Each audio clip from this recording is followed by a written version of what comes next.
Да, у нас был медотвод до сих пор. Последняя прививка была в месяц. Нам нужно было бы все прививочки восполнить. В связи с чем был медотвод? По неврологии. Сейчас невролог вам разрешила, правильно? Медотвод снят. Да.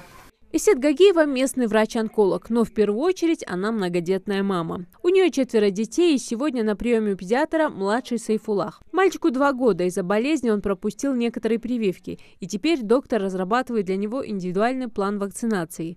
Но сначала тщательный осмотр педиатра. Другой голову. Давай, да, ты умница.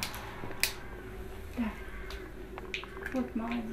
Температура, общее состояние и все остальные показатели в норме. А значит, мальчик отправляется в прививочный кабинет. Процедура, конечно, не из приятных, но боль и дискомфортные ощущения быстро проходят. После укола детей угощают сладостями. Мама мальчика рассказывает, прививала детей регулярно, благодаря чему сегодня старшие дети не отрываются от учебного процесса. 3 все старшие, они у меня полностью привитые. Я к прививкам отношусь положительно.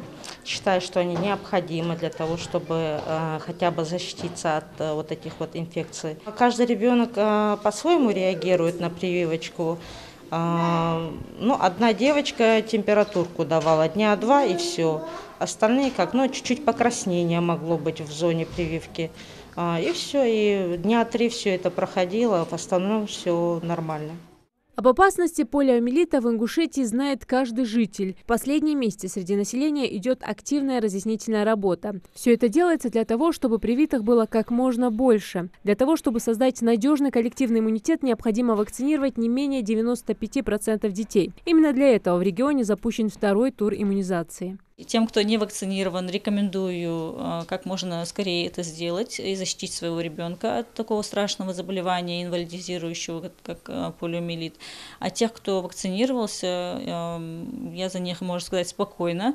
И рекомендация беречься от контактов первое время, а вот именно тех, кто получили оральную полиомиелитную вакцину, их уберечься от контактов с непривитыми детьми, потому что возможен вакцина-ассоциированный полиомиелит. Если брать Сунжинский район в цифрах, то здесь дополнительной иммунизации в 2 тура подлежат более 13 тысяч детей. Из них 6202 ребенка из города Сунжи. Речь идет о детях в возрасте от 3 месяцев до 10 лет. План подлежащих детей у нас составлял 13 835 детей, привито около 10 206 детей. Из них живую полиомиелитную вакцину получили, оральную полиомиелитную вакцину получили 8182 ребенка, инактивированную полиомиелитную вакцину получили 2024 ребенка. 2-й тур дополнительной иммунизации против полиомиелита проходит в нашем регионе с 3 по 9 апреля. Прививочные кабинеты во всех ФАПах, амбулаториях и поликлиниках работают без выходных с 8 утра до 8 вечера. Также функционируют выездные бригады. Главное условие для тех, кто собирается получить вакцину – это абсолютно здоровый ребенок. Зарема Ивлоева, Асхаб Белакиев, Новости 24.